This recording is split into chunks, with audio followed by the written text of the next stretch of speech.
What is up, guys? It is time for the late slate swap and sweat show where we're going to just talk about James Harden for an hour and really just be mad at life, I think, for today's DFS lineups. Greg having done a live before lock show, me having not done a live before lock show, and instead just watched every lineup I had die on the vine over the course of the last hour, but we'll talk about it. I'm Chris Spags, joined by a man you just saw on the channel, I believe, about an hour and a half ago. He's back. He couldn't stay away. He needs more. He's nerd-ass Greg Ehrenberg. How you doing, Greg? I mean, so like I was talking that producer Tyler, who's behind the scenes for us. I was talking to him when we first got into the Zoom chat here, and I was saying like I don't even know how we talk about a 2-game slate where James Harden, like we are probably not going to know if James Harden's playing now for another 45 minutes, and before then, like I don't know, like who's a good play on the 2-game slate. There's literally no way to know.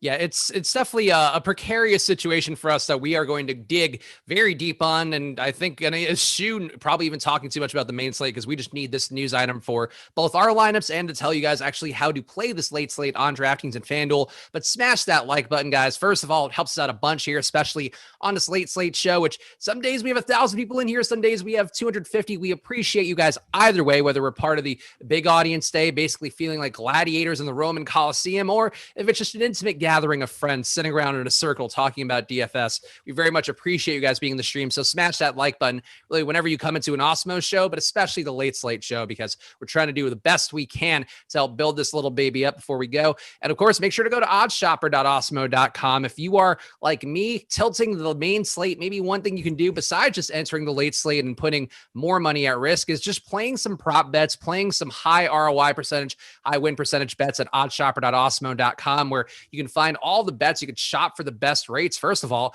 And second of all, you get the ROI and win percentages courtesy of Awesemo's own projections. So it's a little bit of standard deviation thrown on. You can see then how it would look relative to Alex's projections. And that's a good way to win money, good way to track the best EV bets you can find out there. So go to oddshopper.awesemo.com and check that out. Greg, how are you feeling about today's slate overall? Because we talked about the hard news. We're clearly going to talk a lot about the hard news. One thing that was frustrating for me was because of Terrence Ross getting ruled out last minute. I think was there another Magic guy who got ruled out? I feel like there was, but I don't remember who it is.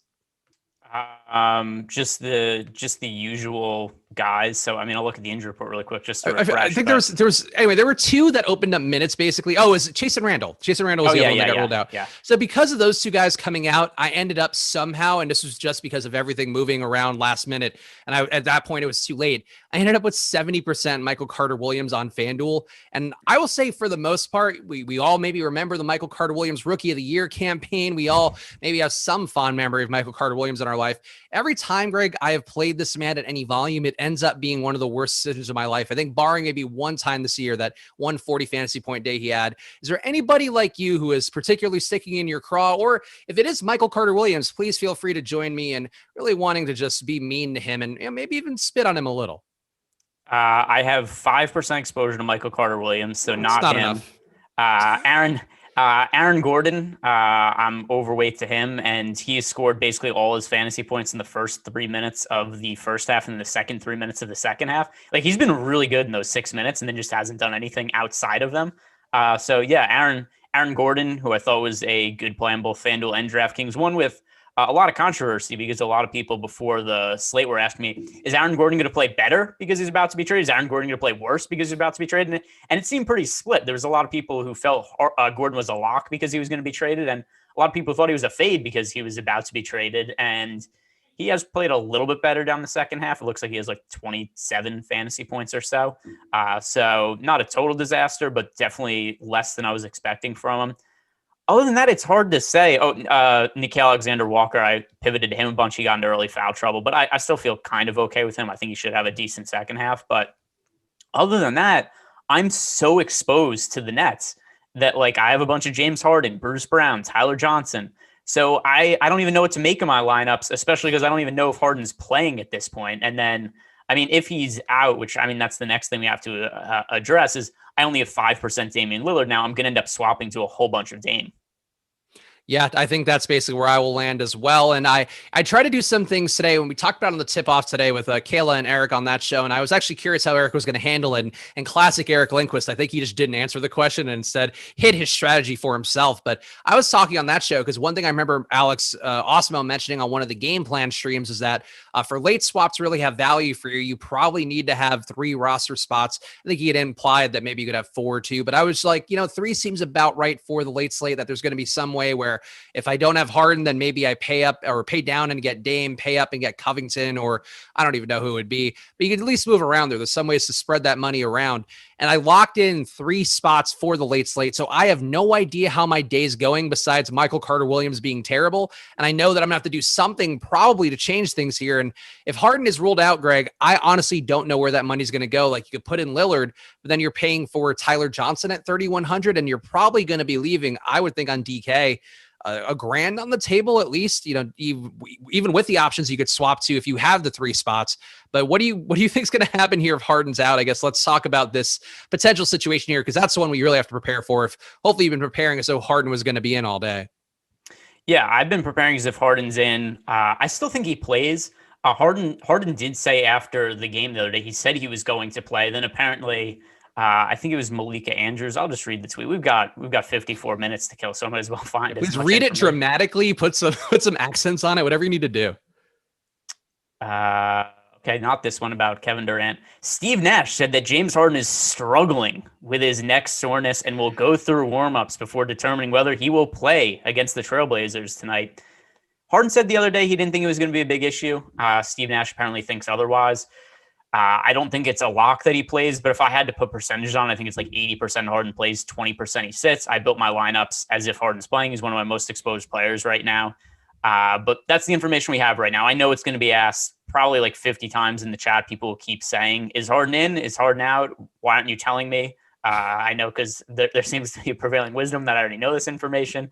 I know that our friend Seth in our premium Slack chat, he has asked me why I don't just text Steve Kerr and have him ask Steve Nash because he thinks there should be a relationship there. So, yeah, I mean, I think he's more likely to play than sit. James Harden himself said he thinks he's going to play. Maybe he had some sort of setback since then, but I mean, at least there's fun chaos. Like if your lineups suck right now, you kind of just want chaos and Harden to be ruled out, so it just screws everything, and then everything goes up in the air anyway. So yeah, I'm with you on that same page. I guess I would still like Harden to get in because I just don't think I'm going to get the same value out of the lineups as I had constructing them with the assumption that Harden was going to be playing today.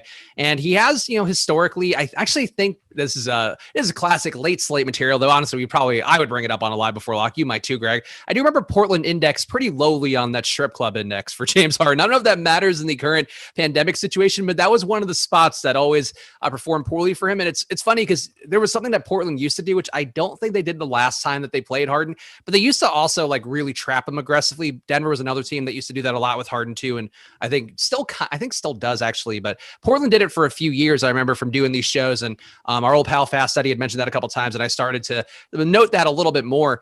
And I think that could be a part of Harden's historical struggles. But if you go through the Fantasy Cruncher page just for his history against Portland, he had one good game last time out, and then it's like a history, a torrid sea of red numbers on Fantasy Cruncher, of meaning that he underperformed every single time. I think you brought up a really key point. I'm going to hone in on something very specific. I don't know what you got out of that. That's a key point, but sure. Is Harden playing this well this year because of strip clubs being closed? Is there any sort of correlation there? I'm trying to pull up the Reddit study right now because I know exactly what you're talking about. So, I mean, I'm sure everybody's aware of it at this point, and it's actually a little harder to find than it used to be because you used to just be able to Google Reddit Harden strip club study and come up, and now it's just a million articles written about this study, and it's hard to find it itself. But basically, Harden's performance on the road is very closely connected to the Yelp ratings, I believe it was, of the strip clubs in the city he visited. So I think the science behind it was this kind individual on Reddit found like the top 5 rated strip clubs via Yelp and put them all into a spreadsheet and then made a ranking of all the strip clubs in the cities, and then found out Harden's fantasy performances in each of those cities. And like Miami, big issue for him. But then like he goes out and plays in like Milwaukee, and like, all right, Harden crushes there. So there was a little bit of correlation there. Yeah, that is a fun viral thing from a couple of years ago that you have to be, I guess, at this point with how NBA fans are created every day, you have to be an old school NBA head relative to that world to get that reference. But yeah, that's James Harden in a nutshell. And I would say that doesn't pair well with him having a neck condition. Who knows what he was paying up for in the VIP rooms? But either way, James Harden, we don't know the status. We'll keep an eye peeled for it, and we will let you know as soon as we know. I guess let's talk about the assumption that, and we got some questions here in the YouTube chat, which we'll try to take here, and make sure you guys are also joining the YouTube channel. I know that's something that a lot of people may be confused by. Even our own Greg found it to be a foreign concept as we had it mentioned in our Slack, and Greg was like, what's up with these emojis? What's going on? But it's part of the fun package we have here at Awesemo, where on the YouTube channel, if you just want to be recognized more, if you want your name to be seen a little more by your peers in the chat or by us here as on this side, your peers here on the other side of the camera, you can hit that little join button on the desktop version of YouTube. I think it's somewhere on mobile too. You might have to do some clicking around, but it's very obvious on the desktop page. Click that join button. You can be a part of an exclusive club. It's our own version of, I guess, a non-fungible token or whatever, but we also see your name better. So if you have questions and stuff, we recognize your name a little bit more amidst all the people coming in here. So try to remember everybody as much as we can coming into chat, but certainly try to give a little special attention to our guys who are joined on the YouTube channel, in addition to our members of Awesemo, the site proper on the premium Slack. But just click that join button sometimes, check it out. But let's say Harden's in, Greg. What guys are you comfortable with now, or on the assumption, the hopeful, I guess, wishing that I'm doing that Harden's going to play? I think Bruce Brown is the one that's going to be very chalky. Tyler Johnson's still kind of in play, I think, even though he's going to be a much better play if Harden's out. But what nets would you be comfortable with if we do have Harden playing?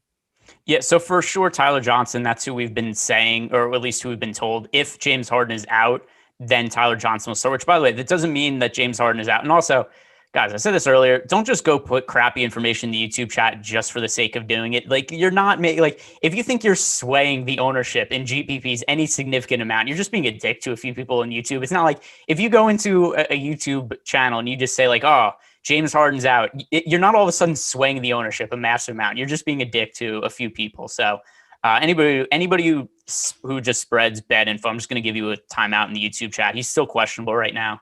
But anyway, Tyler Johnson is definitely who, by the way, I'm already on Tyler Johnson, but I'll be on Tyler Johnson in a bigger way.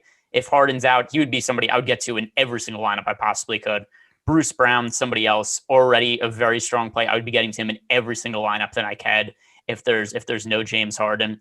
Other guys, so something else of note, Landry Shamet is out. He's dealing with the knee injury, so that leaves the Nets even thinner in the backcourt than normally would be. Tyler Johnson will have to play a ton of minutes. Bruce Brown, I guess Joe Harris will pick up more usage. Does TLC play? Chioza could potentially play. TLC, maybe somebody else. Like, legitimately, all these guys are close to min price on the Nets, and all of them would be projected for like 20 to 25 fantasy points. But the priorities would be Bruce Brown and Tyler Johnson. Yeah, I think Bruce Brown and Tyler Johnson seem like the guys who are okay plays now, who could be very good plays if Harden ends up out. I would also think Jeff Green gets a bit of a boost. I got a little bit of Jeff Green on DK. I think not, maybe a little bit less on FanDuel, but I think he's in the mix. Certainly a guy who's going to benefit more. Joe Harris, I think, would benefit more if Harden ends up out. But I'm with you. I think that Bruce Brown is the one that I feel the most comfortable with getting there, and the assumption that Harden is playing, and then Tyler Johnson just being cheap enough to get there. And Chioza is interesting because I feel like he should be in the rotation more. Like, he's always produced whenever he's gotten minutes. He's small. He doesn't defend that well. Kind of the poorest man's version of Fred VanVleet is what I would compare him to. But I feel like Chioza, if Harden is out, I think Chioza kind of looms as the Tyler Johnson pivot, because I would assume that Tyler Johnson starts and then we get Chioza coming off the bench as a lead ball handler. So again, we're talking back about the theoreticals if Harden's out, Greg, but I wouldn't play Chioza if Harden's in. But I think if Harden's out, does Chioza gain in any interest to you? Like, how many minutes do you think he would get? I'd probably give Chioza. It's hard just because we haven't seen a situation where this many guys are out, but I'm just going to bring up what's the most minutes we've seen Chioza play so far this year, because they're having games that the Nets have been shorthanded. So here's a game he played 24 minutes against the Knicks, and I think that was a game where Kyrie Irving was out, and it was before. Yeah, all right. So here's a game early in the year where Kyrie Irving was out and Karis LeVert was out, where Chris Chioza played 23 minutes. That's been the most he's played all year. I think it would be hard for me to give him much more than 20. The guy that I'd prefer to get to, actually, if Harden's out, is TLC. I think that he's somebody who's already going to be in the rotation now, and then he'd be somebody who I could probably expect to play somewhere in the neighborhood of 26 to 28 minutes, and he'd be a little more favorable to me than Chiozza.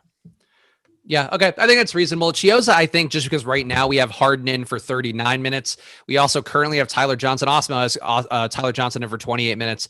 Bruce Brown in for 32. Like, you can add, even if you add 10 more minutes on to Tyler Johnson, you're going to have another 29 minutes floating around that Harden leaves behind. So I would think that Chiozza gets some of that. I would think, I mean, honestly, it's just going to go to everybody. I think Joe Harris is probably playing 40 minutes of the game. There's really, everybody's going to get more minutes if Harden ends up out. But I think Chiozza is the one guy that goes from, he shouldn't be in your lineups right now on the assumption that Harden's in. But if he's out, I do think Chiozza gets to at least 18 minutes, but I think probably closer to 20 and 20 or change. Are you getting DeAndre Jordan at all? I feel like we have to talk about some of these peripheral guys. I know Nick Claxton's going to be the more popular play today, but DeAndre Jordan is the starter for this spot. And if Portland misses a lot of shots early, you could see Jordan really rebound aggressively. I think that's one correlation play or anti-correlation play really that I do like to play a decent amount, is going to center sometimes where I don't have a lot of the high usage scorers in the same lineup. But do you have any interest in Jordan, or are you buying more in on Nick Claxton, who has been very productive this year when he's actually gotten court time, 1.12 fantasy points per minute, but there is DeAndre Jordan there still starting, and these guys not sharing a ton of court time together. Yeah, and then there's the other issue, too, that Blake Griffin's in the mix now. There's going to be small ball lineups with Jeff Green. That makes it hard to expect any of these guys to play a real significant amount of minutes. Blake Griffin only played 15 minutes last game, but he's going to remain on a minutes restriction, but I don't think he's going to play less than 15, right? I think that if anything, we see him play more, not like significantly, but maybe like 17 or 18 minutes, which are still minutes that would most likely come from Nick Claxton. The reason that matters is because when somebody's already not expected to play a whole bunch of minutes, if you take 2 or 3 minutes away from them, that's pretty significant. Claxton played 26 minutes last game. I have him for 22 minutes today. That makes him in play, but I don't like him quite as much as the field does. Something else that we actually saw in Slack chat from Sam Cassell Dance in our Awesemo Premium Slack chat. He said, what do you think of moving off Claxton to swap to Wiseman on DK? If you have the salary to do that, now that Wiseman is confirmed starting for the Warriors, I think that is a pretty good play, because I think Claxton is going to be way more popular. Wiseman, there's a pretty wide range of outcomes with him in the starting lineup, especially because Looney's there still. We haven't seen the Warriors front court all healthy at the same time this year. But I still think Wiseman's going to get the bulk of the minutes. And from what we've seen of him, he's somebody who has fairly significant upside. And I don't think he's going to have nearly as much ownership as Claxton, just because the news of Wiseman moving into the starting lineup came a little bit later in the day. Yeah, and I think in terms of raw points, I mean, I have Claxton with 21.3, Awesemo's Claxton with 21.9, and then for Wiseman, I would have Wiseman at 21.2, Awesemo has Wiseman at 21.7. So, two projection models there. Obviously, one has made millions of dollars, and mine has great character, shows a lot of promise, I think, overall. But in this it has fun. It's my model. I think the one thing I could say that my model has over Awesemo is my model knows how to have a good time. I think knows how to party, knows how to flip hats and do gimmicky shticks on shows. That's where my projection model really thrives. But the point being, the projections are so close that I agree with Greg here that you're getting pretty good discount on ownership going to Wiseman. You're getting, I think, a less trendy play. Wiseman is a top pick for good reason, but still is a guy that Nick Claxton has had really monster outlier days for fantasy, whereas Wiseman has had some good games, but really hasn't put it down. If he's going to have one of those outlier days, you would have to think, or you should think, it's probably going to be the spot where no Steph Curry. Wiggins can certainly stand to regress a little bit usage wise. I think Kelly Oubre has been about a 21% usage guy with everybody that he's playing alongside. Jordan Poole, I think, also has kind of settled into his role. So really, Wiseman's the one variable here that could squeeze those guys and also, have a nice day for himself. So bit of leverage to it. I think there's a lot of reasons to go to Wiseman too. So I'm on the same page there. Got a couple super chats as well. Squeak Diesel sending in a GIF saying cool with a little blob guy wearing a headband. And I'll take that. Seems nice. Thank you, Squeak Diesel. And A. Dean sending in a super chat saying thoughts on Deron Williams. So Greg, you were mentioning your confusion, your perplexion at people giving these super chats away to you earlier during Live Before Lock, just asking about random players. But do you have any thoughts on Deron Williams, the former Nets, I'll say legend, even though he's certainly not? Yeah. So D-Will, overall thoughts, Chris Paul was better. That was like a weirdly hotly contested thing in the NBA for a little while, where people were like, who's better, Chris Paul or Deron Williams, who I can't believe they came to the league at the same time. Like, how long ago does it feel like Williams is out of the league? He hasn't been significant since he might not even been relevant still when I was in college. So it's been a really long time since Williams was good, and Chris Paul's still one of the best point guards in the league. So Chris Paul better. I thought those Nets team were going to be pretty good with D-Will, and they just weren't. There was a lot of Nets teams that looked like they should have been good that just never really panned out. So, yeah, I mean, he was really good at his peak, but then didn't really last. So I hope that addressed the super chat. I've been doing the best I can to give analysis to all the different super chats I've been getting about players who are no longer in the NBA. I do have something for you here, though. Go ahead. Where do you think Portland's strip clubs ranked on Reddit? I spent the last few minutes pulling it up while we were talking. What number do you think they came in at? I've had friends who've been there. I've personally never been to Portland, but I've had friends. Actually, I think my girlfriend too has been to Portland's local exotic danceries and has spoken highly of them. So I would presume that it's definitely top 10. I think it might be like a surprise number 6 or number 7. It's right at 10 with an average score of 3.75. Number 1, the Miami Heat at 4.03. Probably one of the most surprising on the list. Salt Lake City, Utah, 3rd in the NBA. Wow. And then coming in dead last.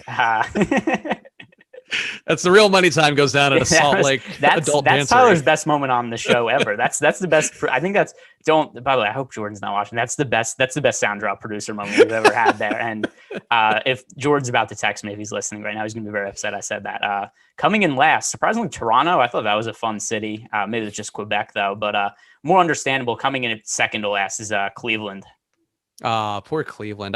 The one thing I remember when I moved actually out to LA, moving out from New York City, was that I drove through Cleveland as my first stop. And the first thing that happened was I got stopped because I had a brand new car and didn't have my lights on driving across the country. And the cop was very nice to me and my barking dogs as I drove across as a fair skinned fellow. So very appreciative of that for Cleveland and to give me a break there that I think would have gone poorly in other scenarios, thankfully. But the one thing that really frustrated me was everywhere you go, their Snapchat filters say the land on them. And I get like that's their shtick, but like I was staying in like a crappy hotel that was like in the middle of an industrial district, and because I just picked it out. I picked whatever pet friendly hotels were on the way, and it's just the land everywhere. And it's like, boy, I'm in the land. And it was just a photo that I took and posted at the time of just the grayest, crappiest hunt of like just dumpsters and nothingness. And look, I think it's an unfair assessment of Cleveland. I'm sure they have many lovely things, but if that's the land, I'd rather be on the sea, Greg. Well, the other thing too is if my brother used to live in Cleveland, so I've flown into that airport before. When the number one thing that they're promoting about their city is the Rock and Roll Hall of Fame, it's like, oh, this isn't really a place to party. Like you walk out, it's like, oh, we have the Cleveland Cavaliers and the Rock and Roll Hall of Fame. As for the strip clubs in Cleveland, like if you don't mind bullet wounds, you get like a discounted lap dance. Like that's what I can say about Cleveland. Classic late Slate show here. We're to dig deep on the correlating data. I'm trying to think if there's anything else to talk about Nets wise. And again, guys, we are trying to keep an eye out for the news and see. I'm refreshing aggressively on anybody mentioning Harden. The issue when you have a player like Harden, like it's not like when you're looking for news on like Pokashevsky or something, and like any tweet you get is going to be like, yeah, Pokashevsky not playing today or playing today. With Harden, it's just people tweeting about, oh, James Harden, the best 3-point shooter in the league, and that's not really the most relevant today. But we do not have Harden news yet, and we will keep you guys apprised of all that. And we'll also do a little money time here coming up in 7 minutes. So even though, honestly, if Harden's out, the ownership is going to be completely different. We will give you guys the top 5 owned plays on DraftKings and FanDuel. I believe there's also a showdown today for the Golden State game, but that's not one I dug too deeply on, Greg. So we could talk about it too, but we'll give you guys the ownership for that one too. And I think maybe just fill a little bit of airtime talking about it coming up in a bit. Let's talk more Golden State because we've mentioned Wiseman, and I do think. Wait. One thing though, I did just see. So a video just came out of James Harden warming up. He's like jogging around laughing and stuff and looks totally normal. So, I mean, not that we could read too much into that, but based on what I have seen here, it does make me feel a little bit more confident he's going to play. I'm going to put the video into the YouTube chat so people could see what I'm talking about. But yeah, he looks like he's playing to me, at least just based on the visuals here. How does his neck look? Does his neck look good? Does it look strong? Is he wearing a neck brace like a sitcom character who got into a car accident? What are we seeing? So I'm seeing him shooting a bunch of one-handed layups, and he's joking with teammates and laughing. And he does seem to be turning his head okay.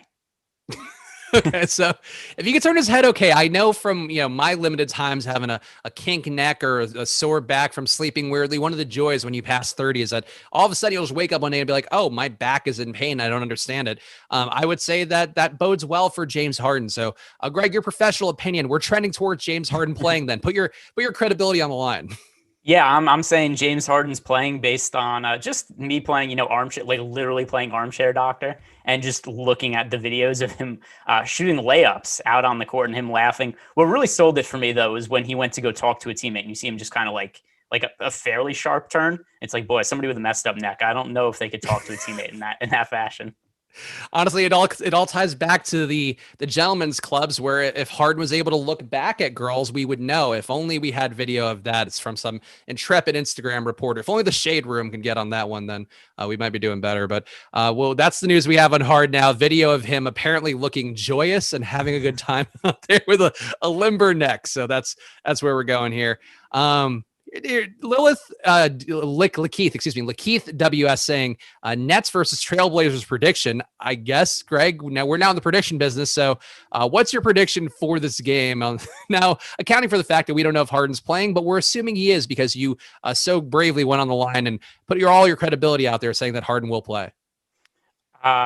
So I wonder, has the line moved though? I'm just going to check right now. Look at some local sports books here, and let's see, has the line moved at all significantly with this news? Because no, it's still the same. Blazers favored by 3.5 at most spots. I mean, listen, I think that the assumption has been all day that James Harden was going to play, so I don't really think this moves anything significantly. Like, I know that he was deemed a game time decision. He's listed as questionable, but Harden himself said he was going to play. There was at no point during the day that there was significant line movement there.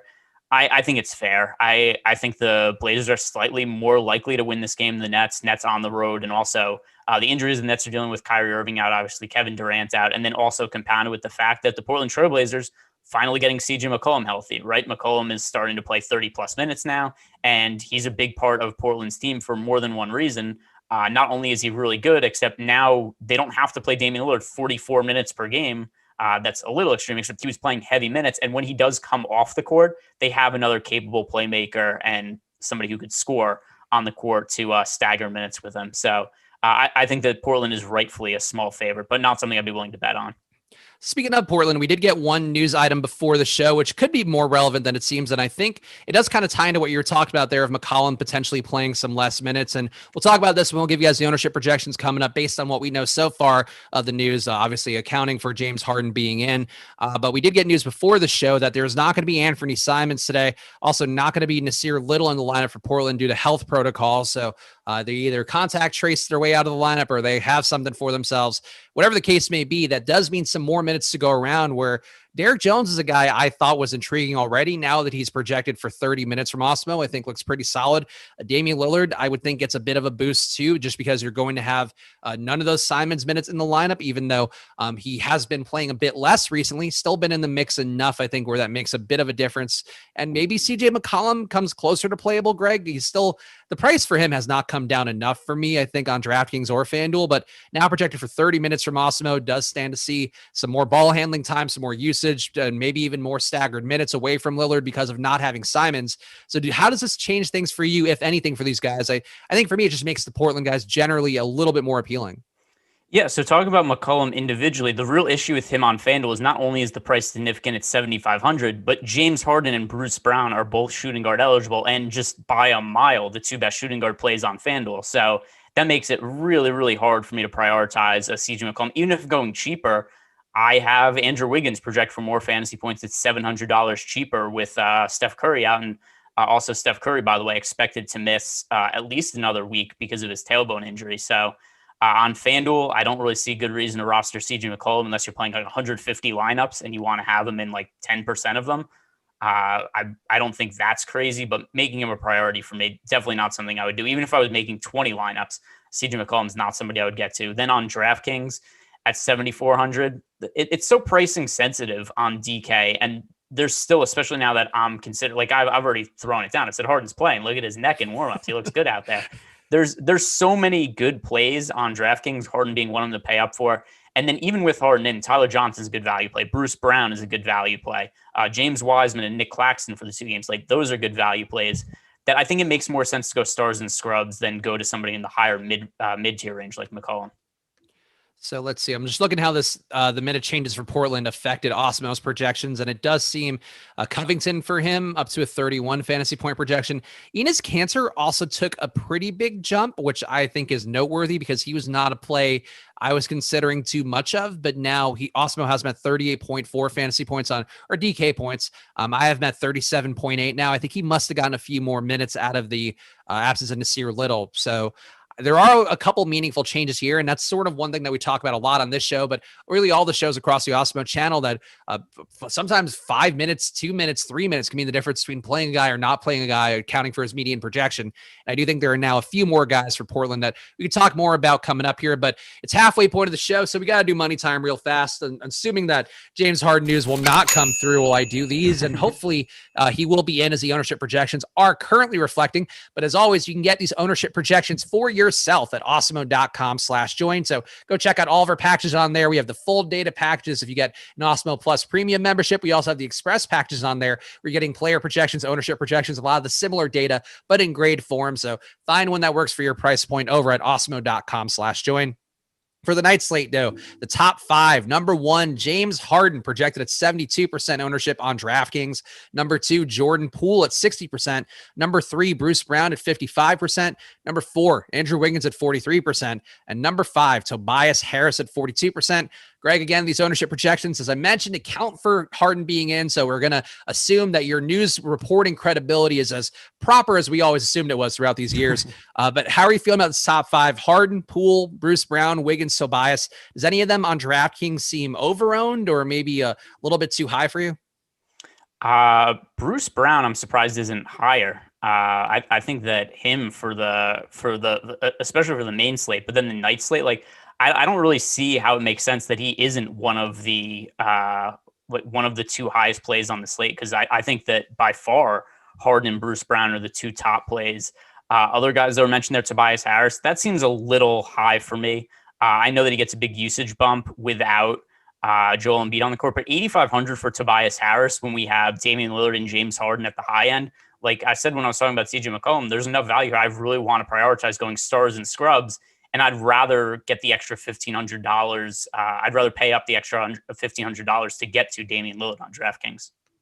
Yeah, I'd also rather find the money and get to Ben Simmons at, similar positionality there on DraftKings. So I think Tobias, to me, I have him having 27% usage today. I do have him having all the rate bumps from Embiid, but it's not a great total for Philadelphia today, about 4 points under their season average. So maybe a bit of a surprise given that it's Golden State. And I think people still think this defense isn't that good, but they are up to a 107 defensive efficiency rating on the year. So I think Golden State's shown enough signs of life here and should theoretically be a little bit better too without having Curry out there, but that's neither here nor there.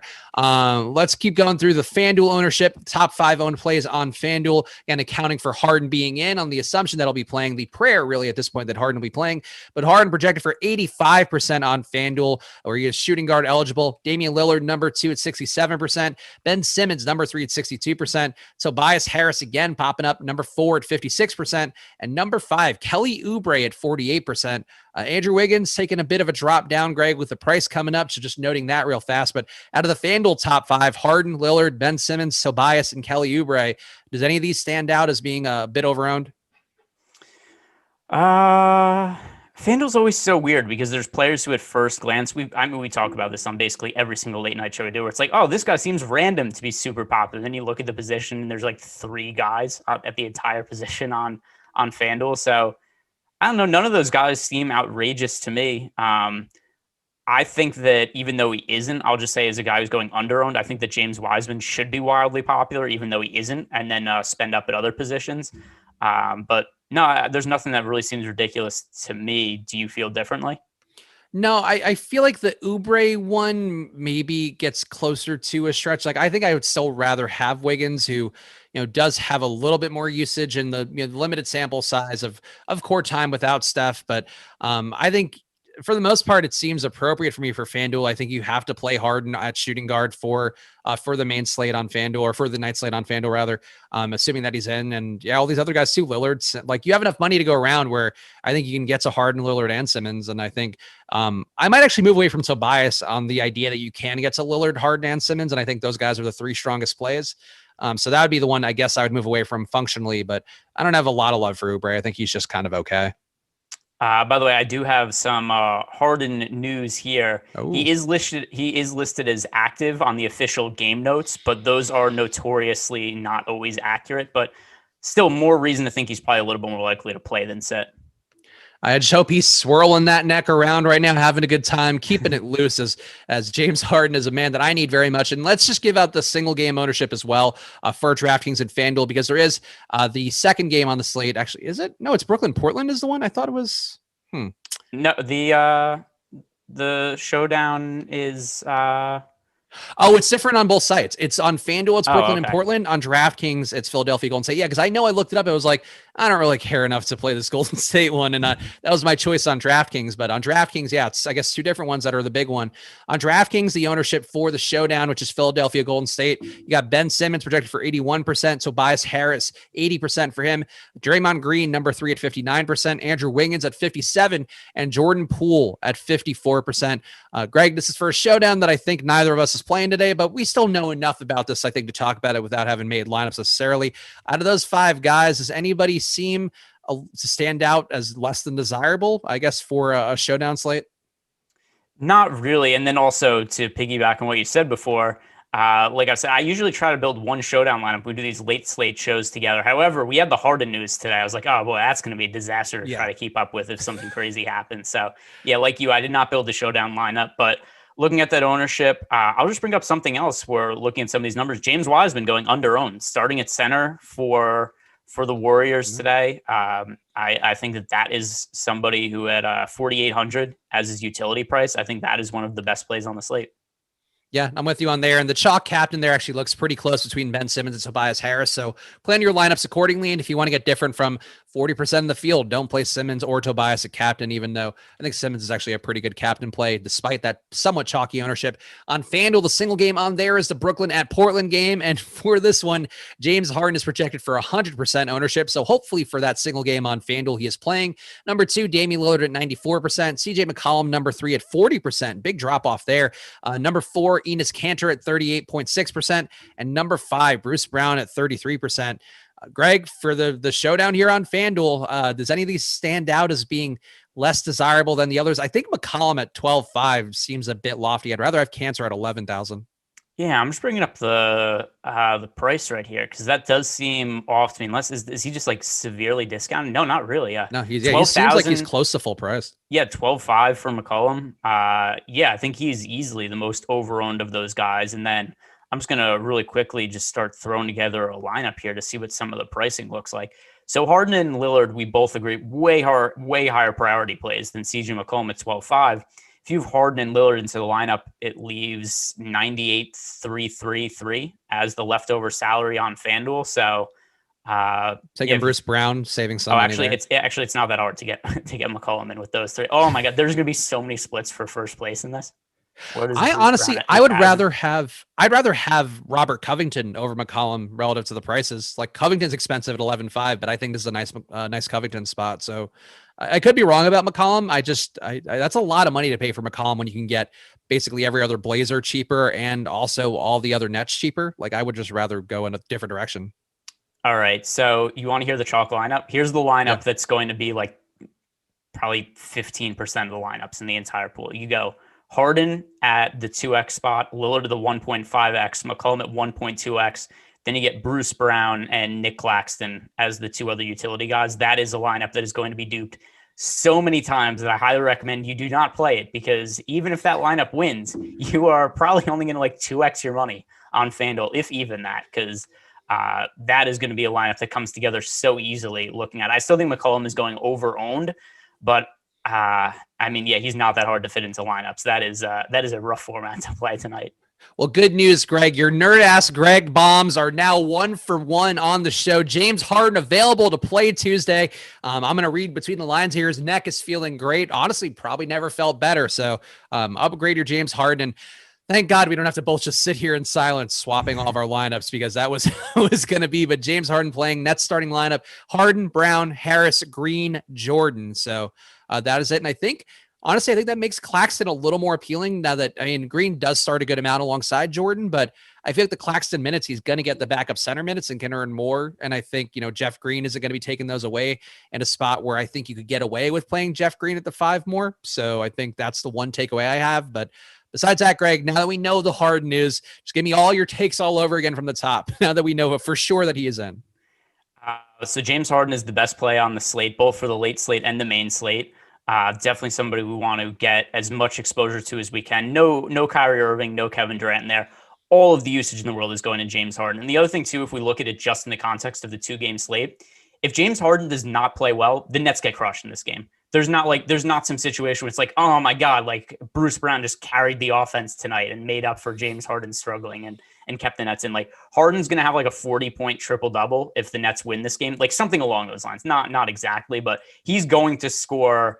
For the Nets to win this game, he is almost a lock to score over 60 fantasy points. So James Harden is a pay-up option. The issue is if you try to pivot off him and play Damian Lillard and fade Harden, if Lillard is playing really well and Harden is not playing well, the Nets just get killed, and Damian Lillard doesn't play the fourth quarter anyway. So James Harden, for all the reasons that I just mentioned, the way the slate shakes up, I think you really want to roster James Harden.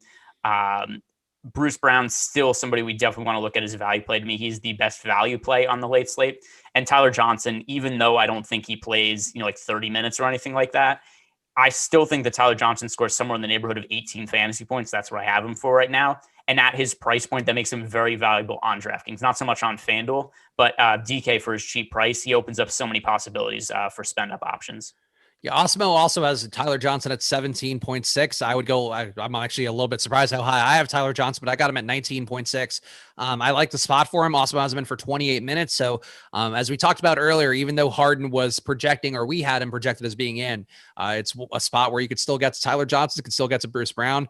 I think Joe Harris still on the cusp of usability. And I honestly still don't mind Nick Claxton. I mentioned it earlier with the starting lineup, but Awesemo has been for 23 minutes. I think the starting lineup here with Jeff Green starting, to me, says that seems about right for Nick Claxton. So, I think overall these are the guys, Greg. And I guess one more time for you: Joe Harris, DeAndre Jordan, Nick Claxton, Jeff Green. We've talked about Harden and Bruce Brown being on their own tier. Tyler Johnson as the value play, certainly viable as well. The rest of the remaining Nets, who are you going to get any of at this point? Claxton in play for me, although he's not like a massive priority. I'm about even with the field. Something else I talked about in live before lock. I don't know what to expect from Claxton today, mostly because I don't think he's guaranteed to see the backup center minutes. It could be Blake Griffin, who's the first guy off the bench. And just because center minutes are going to go to Claxton, Jeff Green, DeAndre Jordan, and Blake Griffin, I find that there's a whole lot of variability in Nick Claxton's playing time. So that was why I looked at what his ownership was, and I said, I'm going to match the field on Claxton, because I don't want Nick Claxton to make or break my night when I have so little feel for how many minutes he plays. So definitely he's a good points per minute producer. You brought that up earlier about a 1.1 per minute. But I'm not exactly sure what to expect from his playing time. Bruce Brown to me is a higher priority play. Tyler Johnson is a higher priority play. And then Nick Claxton is my 4th favorite player on the Nets. Somebody asked who's playing point guard for the Nets. It's James Harden playing point guard. I guess if you're looking for the other backcourt person, it'll be Bruce Brown. Joe Harris is technically the small forward, and Jeff Green will be the power forward. So that's how the basketball lineup looks for the Nets. And we also got the Warriors starting lineup, which is nothing different. We already knew Wiseman was starting, but Poole, Oubre, Wiggins, Green, Wiseman is the starting 5 for Golden State. And I guess let's talk a little more about, actually, we got a question from Eric in the YouTube chat, so we can take this fast, because this is a guy that I think normally when we don't talk about guys at all, I think they're not ones that we're necessarily hiding from the public, or we're like, ooh, I got to really hoard this to myself. It's just, they don't even project as usable. Danny Green to me is just a guy I don't view as getting much of. I think he's a better play when Ben Simmons is out. That's when we've seen his outlier days a bit more. But Greg, do you feel any differently here? Do you like Danny Green at all, given that you do have no Seth Curry in the mix, but I think having Shake Milton getting more minutes, to me, that actually is going to be a net negative for Danny Green. By the way, just something else in case there's a little bit of confusion. is that Anthony Simons is out. In case anybody is reading our dear friend El Negro Loco, the news god, that is Anthony Simons and not Ben Simmons. In case anybody misses the amount of M's that are in the name, I just thought that was important to point out because I could see somebody freaking out when reading that. But anyway, getting back. So, what was your question again? I wanted to bring that up. It was about the Danny Green. Was Eric Johnson asking the YouTube chat if he's a viable play for you? And I would just say for me, I don't think he's as great of a play on days where Simmons is active. I think he does seize a bit more there. But when you have Shake Milton in the rotation, I don't know I'm giving you my whole take, but when you have Shake Milton in the rotation, they heard it already. But I think it's just, to me, that's actually worse than having Curry in the rotation for Danny Green. So I don't view him as usable on DraftKings or FanDuel unless you were playing 150. Yeah, I'd rather roster Derek Jones Jr., Joe Harris, Kelly Oubre, or Carmelo Anthony on FanDuel, and then on DraftKings, just other guys I would rather get to. By the way, we do have a super chat in here from Ben Jones, who is asking for our help. I know because he said help and then like 7 dots. Simmons and Brown or Wiggins and Oubre. That is Simmons and Brown for me. I think Bruce Brown is a very high priority play.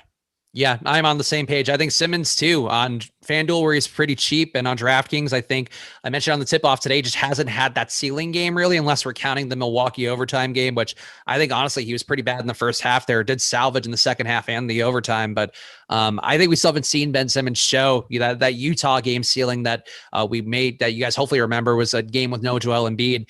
I think today could be the day that he puts it out there. So I think, to me, Simmons and Bruce Brown, we've extolled the virtues of enough this show. I think that's a pretty obvious 2v2.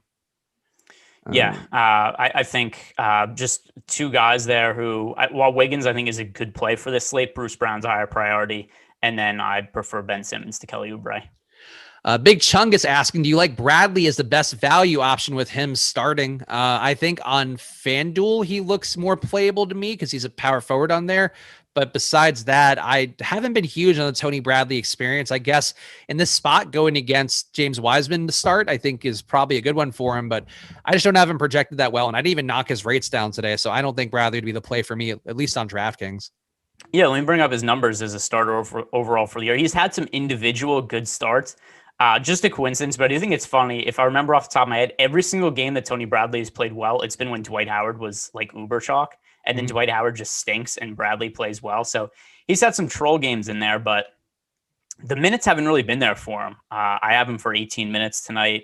Over the last few games as a starter, he's played 19 minutes, 24, 16, 17. So it's hard to expect big minutes from him. Overall, as a starter this year, he has made 7 starts. In those starts, he's playing 19 minutes, averaging 17.3 DraftKings points per game. So Tony Bradley also, it's not like he's min-price anymore. So Tony Bradley, not a high priority play for me on FanDuel or DK. Over under in the YouTube chat asking who has the highest usage for Golden State besides Wiggins.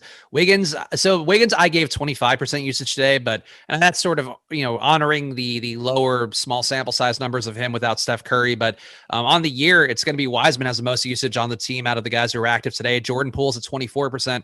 Wiseman's at 24.5%. And that does have a lot of Wiseman bench time. So I don't know that you could expect him to retain all of that usage today, but he has been, if you're looking just purely on the season long sample size, Wiseman has been the highest usage guys left, which I don't know that matters that much, but just for the question out there, that's the answer. Yeah, I think Wiggins profile. I mean, not Wiggins. Wiggins also, but I think Wiseman's also going to be somebody who profiles as a really good points per minute fantasy producer. Like I think of the guys in the Warriors lineup right now, the way that it shakes up without Curry, I would expect the guys who are the best on a points per minute basis to be Wiggins, given the big usage bump he gets without Curry. And then Wiseman, just because we've seen him be a good fantasy producer in general when he's on the court this year. Jay Santos asking Harden in. Yes, Harden in, Jay. If you just tuning in now, James Harden is playing and starting. So yeah, we are all relieved for that. We also got 640 people in the stream right now, I guess, waiting for this Harden news. So smash that like button, guys. It helps us out a bunch. And we gave away the top owned plays earlier in the show. We do that every night here on the Night Slate show. So make sure you are coming back. And of course, subscribe, hit the notification bell, because we appreciate you guys coming through to check the show out. And hopefully we've answered your questions. Feel free to drop any more in the YouTube chat, and actually just to make sure that the ownership hasn't changed too much, because I don't think we've gotten an update yet. So it had Harden in, we still have Harden in, so the ownership has remained the same. And if you missed it earlier in the show, just give you guys the top 5 one more time. On DraftKings, it's Harden, Jordan Poole, Bruce Brown, Andrew Wiggins, Tobias Harris. That's the top 5 on DraftKings. On FanDuel, top 5, Harden, Lillard, Simmons, Tobias, and Kelly Oubre. So those are your free ownership projections for today on the show. And of course, if you always want to get them for yourself, for every slate, for night slates, for the main slates, for really every major slate that's going to be out there, go to awesemo.com/join and check out our packages on there now. Check out our packages. That seems inappropriate now that I said it out loud. Jordan Klein would hit me with a pause on that one, I feel, if he were here. And I'm going to say it again, guys. There's no minutes restriction on Harden today. Don't just go in the YouTube chat to just post nonsense. I'm quick with the timeouts today. Anytime anybody comes in and just posts misleading news for no reason at all, like El Negro Loco comes in, Harden has no minutes restriction. Immediately, people respond and say, "No, Harden has a minutes restriction. No, he does not." And Harden good to go today. We got a question from Joe Ducks and Raiders in the YouTube chat. I presume that's a married name and not the one that he was born with. But Joe Ducks and Raiders asking, would you want to play Matisse Thybulle at all today? I don't see him. To me, I would say that he looks like a worse version of Danny Green to me and how I would perceive it. I think the salary is okay, but I would rather find a little more money, go to Nick Claxton at utility on DraftKings. I'd rather find a little more money, go to Derek Jones at the same position on DraftKings. I don't see Thybulle being my guy, though he has had some decent days recently, Greg. So do you feel any differently here about Thybulle, or are you with me that he's probably not a player getting to unless you are putting in an ungodly amount of lineups? All right. So on DraftKings, no need to get to him. On FanDuel, where he's projected for almost no ownership and he is close to min price, just for the purpose of differentiation on a 2-game slate, I think that he's going a little bit under owned just because we've seen Thybulle have the potential to play like 18 minutes and get 3 steals and 2 blocks. And all of a sudden it's like, oh my, Matisse Thybulle, just because almost all of his production comes from defensive stats. He's somebody who, whenever I talk about Matisse Thybulle, I always mention better play on FanDuel than DraftKings, close to min price on FanDuel. So if you're looking for differentiation on FanDuel, I think that Matisse Thybulle is actually one of the better ways to do it for a 2-game slate. Yeah, I think on FanDuel is where I'm normally more comfortable getting Thybulle because, just that's how that works, the positions and all that. On DraftKings, there are just so many ways you can go around a guy who just has small forward eligibility in Thybulle. And I don't view that as that good of a play, but I get what you're saying on FanDuel. And I think on FanDuel, I really don't ever hate getting much of any player, except when you get 70% Michael Carter-Williams. That's the one time where you should probably just light it all on fire. Arkathel's asking, thank you for the super chat, saying he has 5 spots on DK to swap with Millsap, Butler, and Len. Would you go Harden, Dame, or Harden and a bunch of mid-range guys in the swap? I think there's enough value there that I'd probably try to go to Harden and Dame because Dame's not going to be that highly owned. And I think anybody who was playing Dame, well, not anybody, but a good amount of people who were playing Dame might have swapped off Harden early and then couldn't pay attention late. So I think I would go Harden plus Dame and whatever value's out there, Greg. But would you go Harden and then some mid-range guys? How would you want to handle that? No, I would go. So the way that, if I'm understanding his question properly, he is saying that, all right, so he's already played Millsap, Butler. Yeah, so I think that considering you've already played some of those cheap guys, I would just go Harden and Dame together, especially because some of those value plays you mentioned there, like Millsap and Len, didn't particularly do well. I would just try to capture as much upside as possible with Harden and Dame. Yeah, I think that's probably getting close to the cash line, and then you can take on more value. You can have 5 value plays on the slate. You can play your Tyler Johnson, your Bruce Brown, whatever. But yeah, I think we're on the same page. Harden and Dame would be the one that's got some tournament upside. Let's see. Bruce Brown. Is Bruce Brown a good play? Taylor Dolly asks. I feel like we've said this a lot throughout the show, but if you're just tuning in, Bruce Brown is in fact a good play and was one of few plays that looked good if Harden was in or out. He would have looked better if he's out, but he still looks pretty good that he's in. So I have no issue with Bruce Brown at all today. Yep, my second favorite play on the late slate behind the aforementioned James Harden. Couple quick slacks here for either ors. Chuck GT asking Cancer and Simmons or Wiggins and Tobias Harris for DK. For me, with the lack of Nasir Little, that made Cancer pop up enough for me that I think it's going to be very clearly Cancer and Simmons for me. But Greg, how do you feel? Would you prefer Cancer and Simmons or Wiggins and Tobias on DraftKings? It is Cantor and Simmons for me as well. And Brad Levine asking Shake Milton or Danny Green. I would much favor Shake Milton in that one. I think he's got a real ceiling. Danny Green, if he gets there, I think there's a lot of unlikely things that have to happen for Danny Green. So I would greatly favor Shake. Yeah, the good games for Danny Green, it's like, oh my God, Danny Green made 7 of 9 3-pointers and had no peripheral stats. Like those are generally the good Danny Green games. Maybe I'll have like a steal or 2 mixed in there, but Yeah, to have a big game out of Danny Green, you're just relying on 3-point variance. So I prefer Shake Milton. And Danny Green, part of the reason he does better when Ben Simmons is out is that he gets to rebound a little bit more, but you have Ben Simmons in. So I think you're losing that part, and you basically do need him, as Greg said, to just shoot the lights out. And I don't have the most confidence that's the play. Solo DZ asking, is Blevins in play for Portland? I don't think so. I guess it wouldn't be shocking if he picked up a few minutes, but Greg, do you have any sensation or feelings at all for Keljin Blevins, who Awesemo has projected for 2 whole minutes today? And for whatever it's worth, Keljin Blevins on the year, 0.33 fantasy points per minute. No, I don't have him in the rotation today. Somebody else had asked about Harry Giles. If you had to roster one terrible player from Portland, Harry Giles or Blevins, and those are your questions, just don't play the slate. I think that's probably the easiest way to go about it. Yeah, at least I have Giles in the rotation, but I don't think he's viable either. These guys, if you want to have one of them have a decent game, most likely you're looking for a blowout where one of these guys plays fourth quarter minutes. I would just take Derek Jones as the value. Derek Jones projected for 30 minutes in this kind of spot against the Nets defense that we know is not that good. I think, having Derek Jones getting a couple easy rim runs, getting a couple easy turnovers. Harden's a turnover machine for whatever great things that he brings to DFS wise. I think there's a lot of ways for Derek Jones to get there. So I think I would treat him as the value play from Portland and not try to squeeze too much to get to an Ellaby or a Blevins or whatever other assholes are remaining there. Adam asking, how does Melo look? How much Melo did you get, Greg? Carmelo Anthony, a very small amount. Once again, I just think I think that there's better small forwards to roster on FanDuel. I have them at 11% right here. I think Oubre is a higher priority play. Harris is a higher priority play. Derek Jones Jr. is a higher priority play. And then just guys like Danny Green, Carmelo Anthony, Matisse Thybulle. I think those guys are really similar. Let's see. We got a question here. Where did that go? Avery asking, Simmons and Poole or Lillard and Hood? I think you'd have to go Simmons and Poole there. Hopefully you have a little bit less of a chalky lineup besides those spots, but I think that's Simmons and Poole. Yep, I agree. Simmons and Poole. For FanDuel, Korkmaz or Lee at shooting guard, both 3,500. I guess it would be Korkmaz for me, but I don't really love either. I like how you made a comic book noise. We're like, woof. Like it was just one. It was like that's my Batman DFS noise. Is me being disgusted by DFS plays. So at least Korkmaz starts. So I'll say him. Yeah, Lee, I think, getting squeezed a bit by some of the bigs. We also got questions about some of the bigs here for Golden State, and do we have any concern that now that they're all healthy? I think Wiseman starting to me allays some of those concerns. If you had Looney starting, I wouldn't feel great about it, but Wiseman starting, Awesemo has him in for 25 minutes. Certainly some ways that can get a little bit weird. They could go small with Pascal, even if they really felt like they wanted to get different, but I think for me, you have to trust the starting run here, and Wiseman me feels relatively safe, even though I don't know that he's necessarily going to get to a ceiling spot. Yeah, so James Wiseman as a starter this year, he is playing 22 minutes per game and scoring 24 DraftKings points. And I think that if we look at those minutes, him playing 22 minutes per game as a starter, I think he is more likely to go over 22 minutes than under 22 minutes.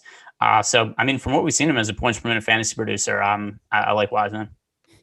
Andrew Redden, saying, sorry, I'm late. Can't find anything on Harden. We know if he's in or out. I would say one thing for you, my friend. First of all, he's in. That's the main part. The second part would be you got to get your news sources a little bit tighter because this is one of the most important news items. And our at Awesemo NBA handle, which our boy News God is the one shepherding every day, has that news. A lot of other high quality news outlets out there that do similar things have them out there. Schmantasy Schmabs being one if you want to get multiple accounts in your life. But follow at Awesemo NBA and follow something because, the Harden news, that was one we were dying for, but it came out about 20 minutes ago.